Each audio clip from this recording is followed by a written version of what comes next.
you doing? Tidbits from the Love Notes here. So glad to be checking in with you. I changed my location again. Yeah, I had some posters that I got to put around the town, and they're real positive posters about coming together and helping one another. So I'm sitting in front of that today. So this is Tidbits from the Love Notes, and the share comes from a service I attended. And the title that God had for me in this share is Starting Where We Are and Building.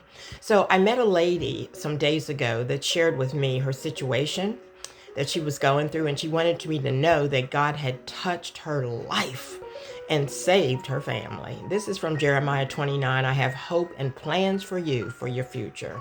So she shared that she was a Christian, and she was a Christian woman with two kids who her husband, the children's dad, he got so angry about things going on in the world that he started beating up on the family. He just lost it, and he started beating up and abusing them really badly and hurting them. And so basically, she knew she had to get out of there and get away and seek help for him at another time. But he was really angry at the world, and so she went to the library and used the internet, and she found some places. I think it was the YWCA that had facilities for battered women and their kids. I think that's what she told me. But anyhow, she researched and researched, which is using your resources. When you need help, you need to use your resources. People who know resources or resources that you know, rely on them to help you. Don't be lying around in the street and lose your kids and get sick, and find some place, that you can get some help, because it's legitimate what has happened to you, and someone will help you. And so she and her kids, they prayed. That's the first thing they did, is they prayed a short prayer. And the short prayer was simple. They didn't blast God out for having this happen to them. And the mother, of course, was leading it. She was a Christian woman, and they prayed just simply what they needed. That they needed shelter, they needed a place to be, they needed food to eat, and they needed the kids to get back into school and the mom to get work. And so they prayed on that, short and simple. They didn't say a lot of other things. And so she encouraged her children not to think selfish and mean things about the father, their dad, that had lost it and done this. And she told the children, please, kids, just don't worry. God wouldn't want us to worry, because the great God that we serve, in his son Jesus, that's where our trust comes from. And that's where we can put our trust, and not in worrying, because he knows our heart. We don't wish bad for dad. We just are trying to be safe. And so then, also, she stated that they prayed and thought about rightness for their dad, wanting to get him some help at another point. And they put that in the prayer, that they wanted to get rightness for the father, but at this point they needed to get safe. And so that was good that she was putting it upon the hearts of the children in their prayer and in their thoughts, that they can't fix dad right now, but they need to be safe. Long story short, they found a place. They found a place for battered women and children, and they are doing fine now. And that's why she was having this testimony with me, telling me this. God is continuing to build their lives.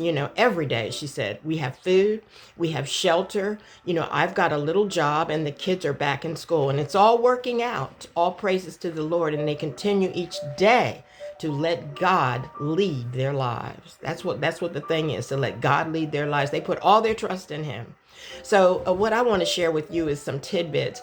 Tidbit number 1, give our best to the Lord in our prayers and in our sincere prayers, even when we are praying for help when someone has abused us and mistreated us. I know I pray for the president. I do. I pray for the president, that that God will be able to touch upon his heart and get him back on track.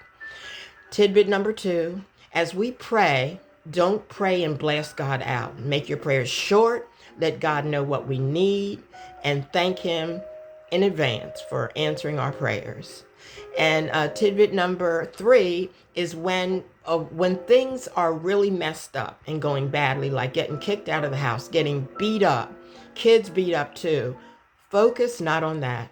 Focus on rightness. Focus on everything that you can think of that's right, that you have great memories, that you have the clothes on your back, you have your right mind, the 2 children are still safe, Those are the kind of things you need to focus on in your thinking, so that you will not get anxiety, get to worrying, and become a major mental case yourself. Focus on the rightness, because there's always something right. There's always something right. And so, tidbit number 4, as we go through tough situations and God leads us and leads us to the right place, make sure that we share that with other people. And because the Lord leads us to level ground and other people need to hear about that. So this is Tidbits from the Love Notes, and we're starting where we are and we're building, and it's always going on for all of us. So I'm so glad that I got it. It's, our situations are different, but there's always things happening that are go down, and the Lord brings it up because we trust in him, because he, like Jeramiah 29 says, because God has plans for us of hope, and he has plans for our future, and we need to focus on that. So I'm so glad I got a chance to share with y'all. We love you. Take care till we talk again. Bye bye.